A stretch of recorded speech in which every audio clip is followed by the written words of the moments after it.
नमस्कार, मैं हूं आपके साथ गौरव राजेंद्र। बुलेटिन की शुरुआत करते हैं। बिलासपुर में उप मुख्यमंत्री और विधि और विधायी कार्य मंत्री अरुण साव राज्य उपभोक्ता विवाद प्रतितोष आयोग की तरफ से आयोजित हुई। आपको बता दें कि उपभोक्ता जागरूकता सम्मेलन में मुख्य अतिथि के रूप में शामिल हुए। उन्होंने राजधानी रायपुर के नवीन विश्राम भवन में आयोजित सम्मेलन में आयोग के द्विवार्षिक प्रतिवेदन के मुद्रित और ई संस्करण का विमोचन भी किया।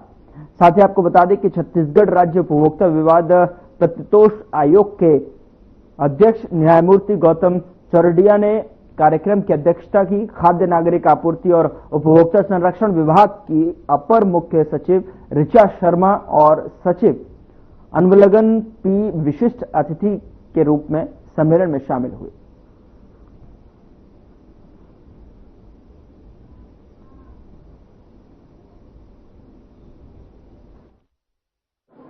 राज्य उपभोक्ता आयोग के द्वारा उपभोक्ता जागरूकता अभियान और द्विवार्षिक प्रतिवेदन का विमोचन हुआ है। हमारी सरकार ने राज्य उपभोक्ता आयोग को सशक्त और मजबूत बनाकर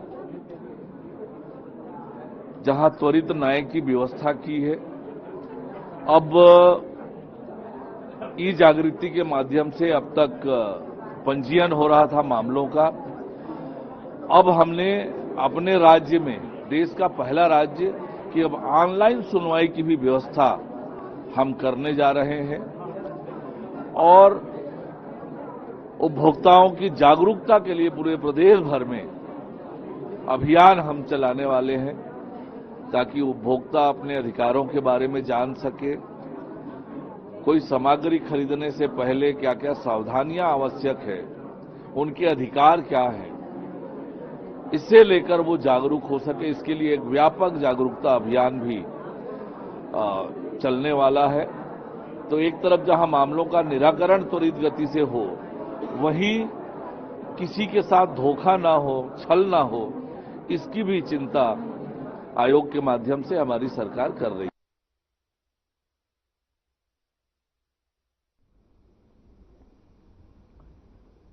उधर हनुमान जयंती पर शहर के सभी हनुमान मंदिरों में सुबह से ही श्रद्धालुओं की भारी भीड़ लगी हुई है। आपको बता दें कि भक्तजन बड़ी संख्या में मंदिरों में पहुंचकर राम भक्त हनुमान जी की पूजा कर रहे हैं। बता दें कि दलपत सागर स्थित हनुमान मंदिर धाम के सचिव ब्रजलाल अग्रवानी ने बताया कि 11 अप्रैल से ही मंदिरों में भक्तों का आना लगा हुआ है। 2 दिनों से अखंड रामायण कराई जा रही है, जहां पर भारी संख्या में भक्त पहुंचकर रामायण का आनंद ले रहे हैं। वहीं हनुमान धाम के पुजारी ने बताया कि उक्त मंदिर में उनके पूर्वज पुजारी का कार्य करते आ रहे हैं, जिस परंपरा को वो आगे बढ़ा रहे हैं।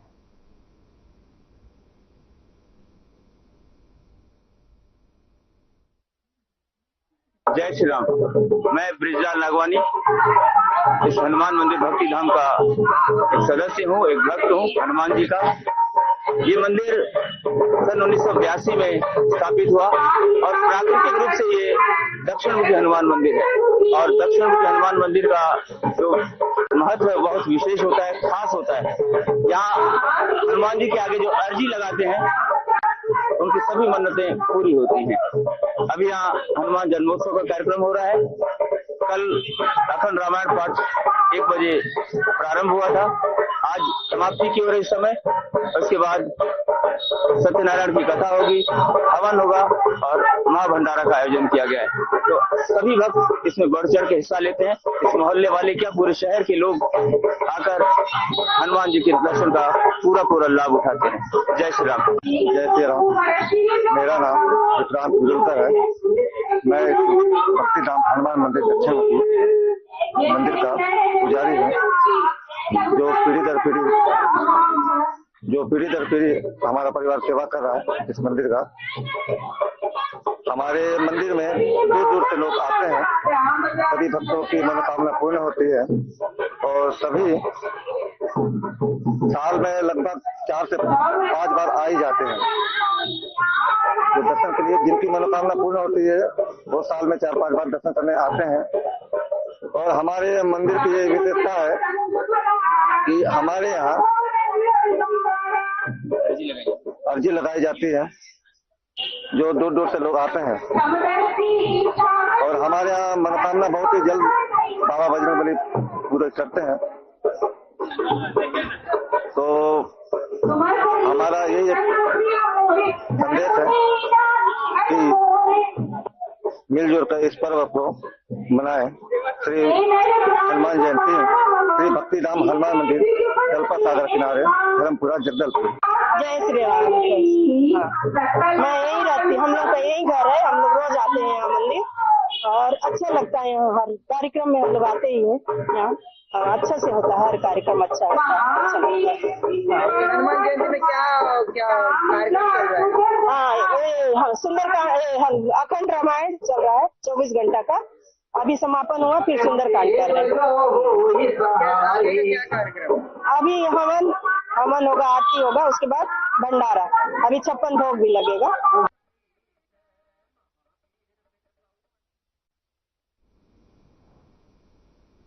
उधर डोंगरगढ़ में हर साल की तरह इस साल भी वार्ड नंबर 11 में हनुमान जयंती का महोत्सव मनाया गया और इस अवसर पर 20 सालों से भंडारे का आयोजन किया जाता है, जिसे कि ग्रहण करने के लिए भारी संख्या में लोग पहुंचते हैं।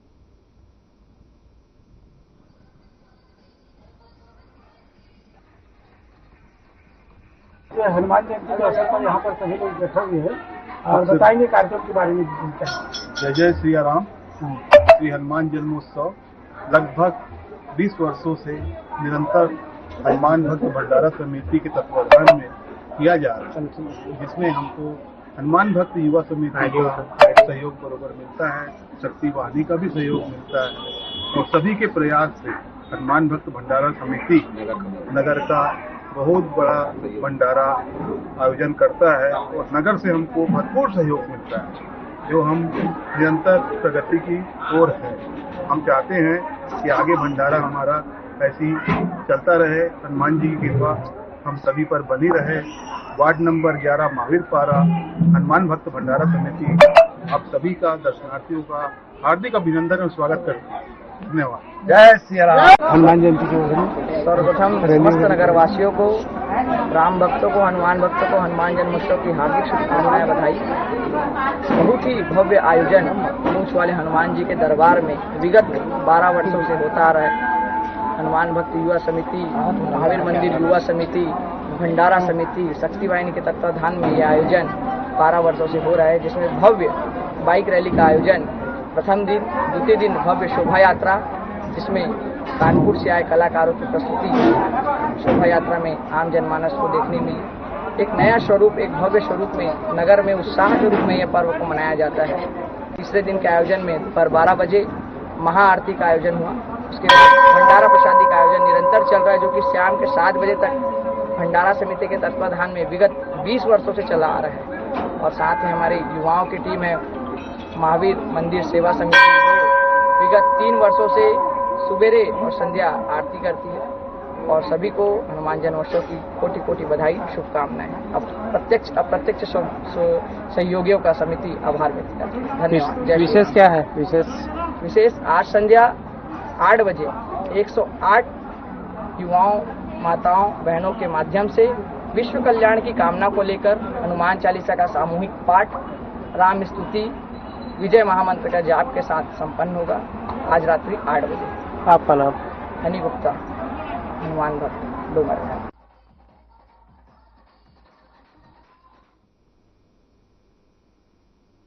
उधर सीएम विष्णुदेव साय ने जो वादा किया था वो पूरा किया है। दरअसल मुख्यमंत्री तीर्थ दर्शन योजना के तहत दूसरा जत्था सरगुजा संभाग की पहली ट्रेन रवाना हो गई है। इस पर एक खास रिपोर्ट देखिए।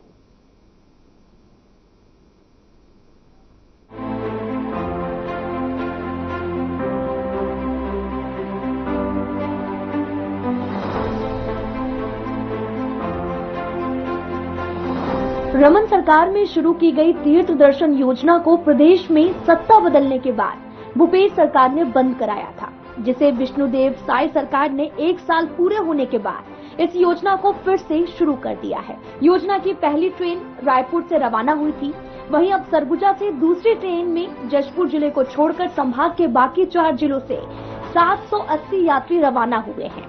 तीर्थ यात्रियों में काफी ज्यादा खुशी देखने को मिल रही है। हम लोग तीर्थ यात्रा में जा रहे हैं उज्जैन। मुख्यमंत्री जी की तरफ से उनको बैठाए हैं, मुख्यमंत्री बनाए, हम लोग को आशीर्वाद दे रहे हैं। हम लोग 20 आदमी हैं। कौन सा बलरामपुर। अच्छा, कैसा लग रहा है? ठीक लग रहा है, बहुत सुविधा, नाश्ता पानी सब मिला, सब कुछ सुविधा अच्छा मिला। अच्छा लग रहा है। योजना के बारे में जनपद से जानकारी मिली तो फार्म भरवाए, फिर आज निकला तो जा रहे। अच्छा लग रहा है, अच्छा लग रहा है। कभी आपने सोचा था कि जाएंगे? नहीं सोची थी, इतना कौन करता है। सरकार को दर्शन करा रही है। थैंक यू बोलेंगे, धन्यवाद। महिला बाल विकास मंत्री लक्ष्मी राजवाड़ी ने हरी झंडी दिखाकर ट्रेन को रवाना किया। साथ ही कहा कि पिछले कांग्रेस की सरकार ने मुख्यमंत्री तीर्थ दर्शन योजना को बंद करा दिया था, जिसे अब फिर से शुरू किया गया है। साथ ही मौके पर महापौर और एडिशनल कलेक्टर भी मौजूद रहे। ट्रेन मुख्यमंत्री दर्शन योजना के माध्यम से स्टार्ट हुई है और हमारे सामान्य विष्णुदेव साई जी का बहुत बहुत धन्यवाद करती हूँ कि ऐसे जनों को पुनः दर्शन करने का सौभाग्य प्राप्त हो रहा है, उन्हें अवसर प्रदान हो रहा है। और क्योंकि ये कांग्रेस के गवर्नमेंट में बंद कर दिया गया था और हमारे डॉक्टर रमन सिंह जी को जो जनों की तकलीफों को, उनके भावों को समझते हुए योजना प्रारंभ किया था, लेकिन कांग्रेस की गवर्नमेंट ऐसी राजनीति की जनों का जो आशीर्वाद मिलता रहा है हमेशा से, उन्हें पूरी तरह से कहना चाहिए कि मतलब ऐसी राजनीति समझ में नहीं आता कि क्या कर रहे हैं। लेकिन हमारे सम्मानित विष्णुदेव साई जी इस तरह की योजना फिर से प्रारंभ करके गिरजनों के लिए एक बड़ी सौगात भी है, कहना चाहेंगे, ताकि हमारे छत्तीसगढ़ सरकार सभी वर्गों के लिए योजनाएं ला रहे हैं, हर योजना को नीचे स्तर पर संचालित कर रहे हैं। तो माननीय विष्णुदेव साई जी का बहुत बहुत धन्यवाद करते हैं। देखिए, लगातार छत्तीसगढ़ प्रदेश के लिए योजना है और धीरे धीरे सभी जगह के लोग जाएंगे। आज दूसरी ट्रेन निकल रही है, आने वाले समय में अन्य जगह से भी लोग जाएंगे और छत्तीसगढ़ के लोग जो भी जाएंगे उसके लाभ। मुख्यमंत्री तीर्थ दर्शन योजना के तहत यहाँ 700 लगभग हितग्राही जा रहे हैं, जिसमें पूर्ववर्ती सरकार अपने डॉक्टर रमन सिंह जी ये योजना को शुरू किया था, फिर से कांग्रेस सरकार ने बंद कर दिया था। ये महत्वपूर्ण और महत्वाकांक्षी योजना है। इस योजना के तहत अभी तो 700 जा रहे हैं। गांव-गांव जो बुजुर्ग हैं उन लोग को अवसर मिल रहा है, क्योंकि उनके पास संसाधनों की कमी होती है। इसलिए हमारे पूर्व के मुख्यमंत्री ने सोचा, उसी सोच को आगे बढ़ाने के लिए आदरणीय वर्तमान के मुख्यमंत्री ने फिर से लागू किया है। और अभी तो कम संख्या है, क्योंकि मैं अंबिकापुर नगर निगम की महापौर हूँ, इसलिए संख्या हम लोग को सिर्फ 22 दिया गया था। उस 22 हितग्राही भी नगर निगम से जा रहे हैं। आने वाले समय में जो बचे हैं हमारे 48 वार्ड में, तो बुजुर्ग हितग्राही जिनको बहुत जाने की इच्छा है उनको भी भेजेंगे। चाहे सरगुजा जिला में जो बचे हैं उनको भी इस योजना का जरूर लाभ मिलेगा। सरगुजा संभाग में जसपुर जिला शामिल नहीं है, बाकी जसपुर जिले को छोड़ के पूरे सरगुजा संभाग के सभी जिलों से 800 तीर्थ यात्री इस ट्रेन से ओमकारेश्वर और उज्जैन और महाकालेश्वर की तीर्थ यात्रा के लिए जा रहे हैं। और सरगुजा जिले से 206 तीर्थ यात्री आज इस तीर्थ यात्रा में शरीक हो रहे हैं। मुख्यमंत्री तीर्थ दर्शन योजना के अंतर्गत रायपुर से पहले ट्रेन रवाना हो चुकी है। यह राज्य में दूसरी ट्रेन है जिसमें सरगुजा संभाग के हमारे तीर्थ यात्री शामिल हो रहे हैं और ओमकारेश्वर, महाकालेश्वर और उज्जैन का तीर्थ दर्शन करेंगे। उज्जैन और ओमकारेश्वर के लिए रवाना हुई ट्रेन में सरगुजा जिले के 206 तीर्थ यात्री, सूरजपुर जिले के 273 और बलरामपुर रामानुगंज जिले के 98, कोरिया जिले के 113, एमसीबी जिले के 90 श्रद्धालु शामिल हैं। Bureau report.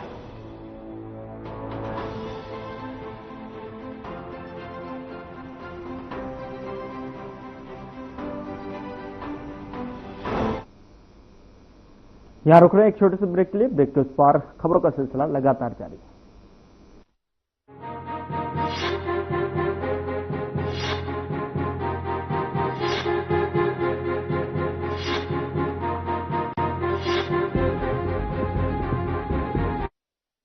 जय जोहार। मैं विष्णुदेव साय बोल रहा हूं।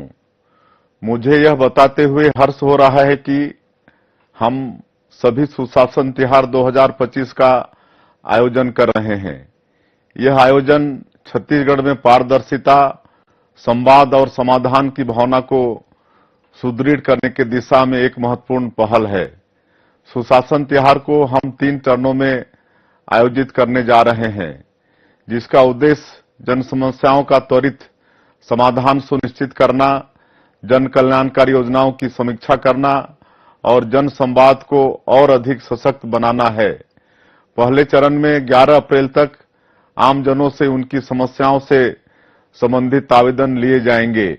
दूसरे चरण में 1 माह के भीतर इन आवेदनों का निराकरण सुनिश्चित किया जाएगा। तीसरे चरण में 5 मई से 31 मई तक प्रदेश भर में समाधान शिविरों का आयोजन किया जाएगा।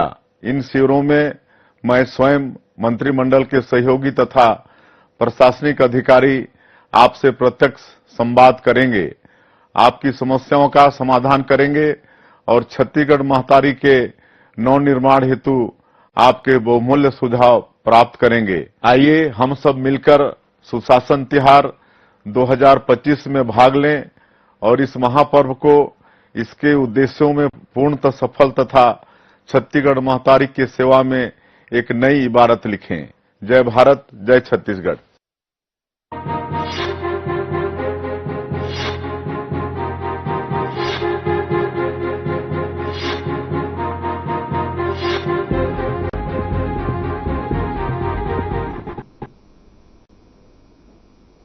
ब्रेक के बाद स्वागत है आपका। खबरों में आगे बढ़ते हैं। जिले के प्रभारी सचिव एवं राज्य शासन में ऊर्जा विभाग के सचिव डॉक्टर रोहित यादव ने कलेक्ट्रेट सभा कक्ष में अधिकारियों की बैठक लेकर विभागीय योजनाओं की समीक्षा की और आवश्यक दिशा निर्देश दिए हैं। उन्होंने राज्य स्तर पर संचालित सुशासन तिहार के पहले चरण में प्राप्त सभी आवेदनों का गुणवत्तापूर्ण निराकरण के निर्देश दिए और इस दौरान प्रभारी सचिव डॉक्टर रोहित यादव ने जिले के अनेक शिविरों का अवलोकन और ग्रामीणों से हुई चर्चा के अनुभवों को साझा करते हुए कहा कि यह खुशी की बात है कि शिविर में सीसी रोड जैसी मांगें नहीं आ रही।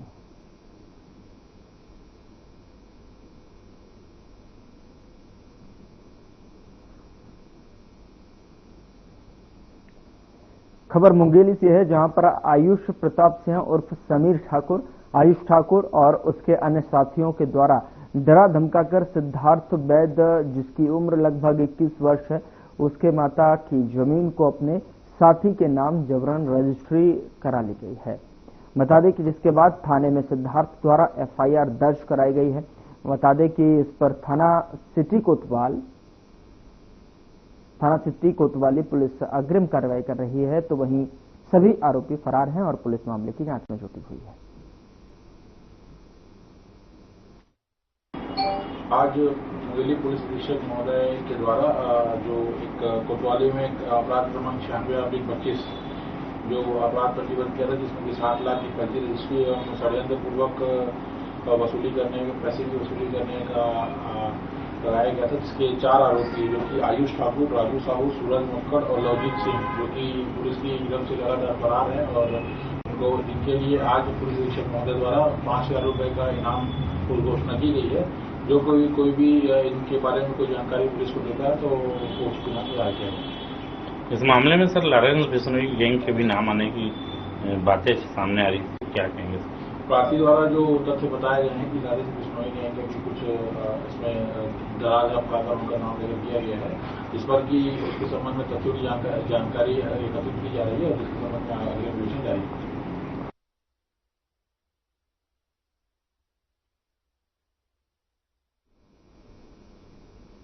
प्रभारी मंत्री टंकराम वर्मा धमतरी जिले के दौरे पर रहे और इस दौरान वे जिला अस्पताल निरीक्षण करने पहुंचे। तो वहीं आपको बता दें कि मंत्री के पहुंच से ही अधिकारियों ने उनका स्वागत किया। वहीं मंत्री टंकराम वर्मा ने अस्पताल के विभिन्न वार्डों का भी निरीक्षण किया और इस दौरान निरीक्षण के साथ ही उन्होंने कुछ मरीजों और उनके परिजनों से भी इलाज और व्यवस्थाओं का जायजा लिया है। इस पर ये रिपोर्ट है।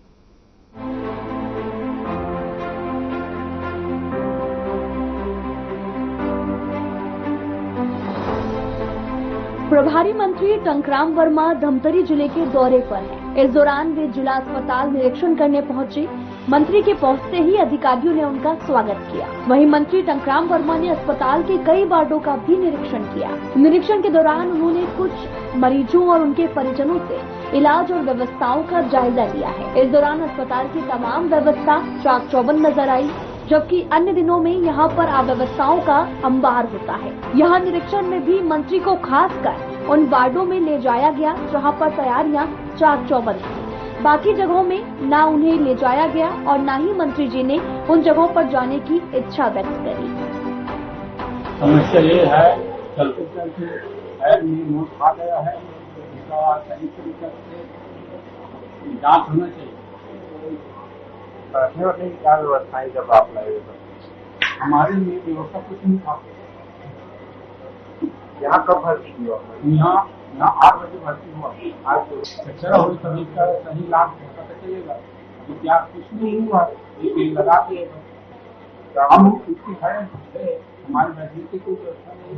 आप बोल रहे हो ताकि हम बैठने के लिए शनिवार के दिन लाए हैं। शनिवार 7 तारीख को नाम है, 5 तारीख को नाम है, 5 तारीख को नाम है, 8 तारीख की नाम वो गंदा पानी पी रही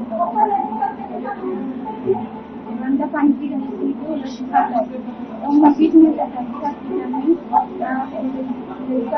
पानी पी रही थी और भर्ती करके ना 2 दिन के बाद में करवा कर दी। अभी एक नोटिस ला हूँ, एक अभी लाने में मतलब 10 तारीख की, अभी 8-11 तारीख। इलाज के व्यवस्था यहाँ पे कैसे लगा? डॉक्टर में आते बराबर चेकिंग हुआ? बराबर चेकिंग करते करे, लेकिन समय न होता, तुम ज्यादा हो गए लोग मना नहीं बता पाते। मतलब बच्चे से बाहर ले गए गंदा पानी पी रहा था, हमारे कुछ नहीं मिला, हम कुछ नहीं बता सकते। 4 दिन का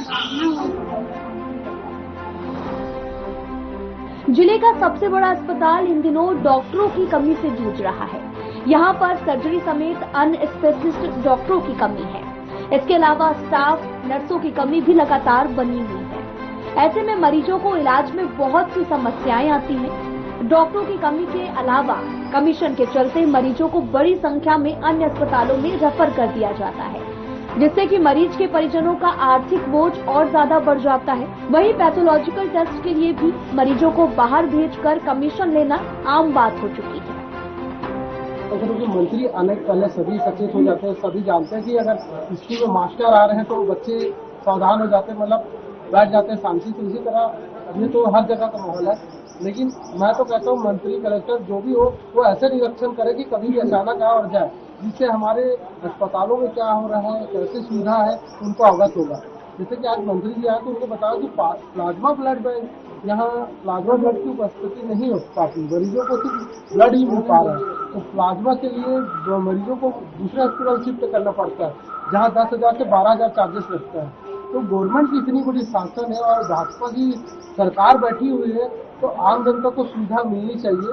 यहाँ सारी व्यवस्था होनी चाहिए। डॉक्टर की बहुत कमी है, यहाँ स्टाफ की कमी है, प्लाज्मा ब्लड बैंक उपलब्ध होनी चाहिए और बहुत सारी यहाँ कमियां पाई गई है जो मरीजों को रिफर करने में मजबूर कर दी है। जैसे आप देखेंगे सीटी स्कैन रात में नहीं होता, एक्सरे रात में नहीं होता, कहीं यहाँ टेक्नीशियन नहीं है, कहीं न कहीं स्टाफ की बहुत ज्यादा कमी पाई जा रही है और गरीब आदमी को प्राइवेट अस्पताल जाने में मजबूर हो जा रहा है। अभी नया टेंडर हुआ है, कुछ दिनों से नया टेंडर चला रहे हैं खाने के मामले में। जो शिकायत आती है मरीजों के द्वारा वो यहाँ के अधिकारियों को सूचित कर दिया जाता है। अब जो भी यहाँ अगर ऐसा पाया जाता है कि किसी मरीज के द्वारा उनको खाना नहीं मिल रहा है या उनमें किसी प्रकार की कमी आ जाती है, हमने भी अभी जीवन दीप के समिति के सदस्य बने, हमने भी यहाँ निरीक्षण किए और कुछ कमियां पाई गई। हमने सुधार करने के लिए पहले बोल दिए, एक बार आपको बताया जाएगा, दूसरी बार से डायरेक्ट हम मंत्री जी या स्वास्थ्य मंत्री से उसका ज्ञापन देके तत्काल हटा देंगे। जिला अस्पताल में इलाज कराने धमतरी के अलावा अन्य जिलों में भी बड़ी संख्या में मरीज पहुंचते हैं। लेकिन बहुत से मामलों में मरीजों को अन्य प्राइवेट अस्पताल या रायपुर रेफर कर दिया जाता है। इतना ही नहीं, यहाँ पर एक्सरे, सोनोग्राफी को लेकर भी बड़ी दिक्कतें मरीजों को उठानी पड़ती हैं।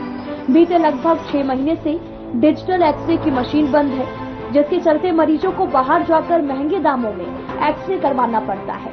इसके अलावा अक्सर सिक्योरिटी गार्डों द्वारा मरीज और परिजनों से बदसलूकी के भी कई मामले सामने आ चुके हैं। प्रभारी मंत्री राम वर्मा जी का आगमन हुआ।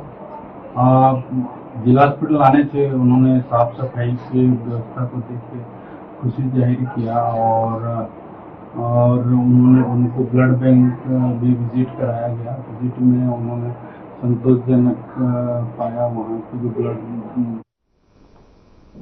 फिलहाल बुलेटिन में इतना ही। नमस्कार।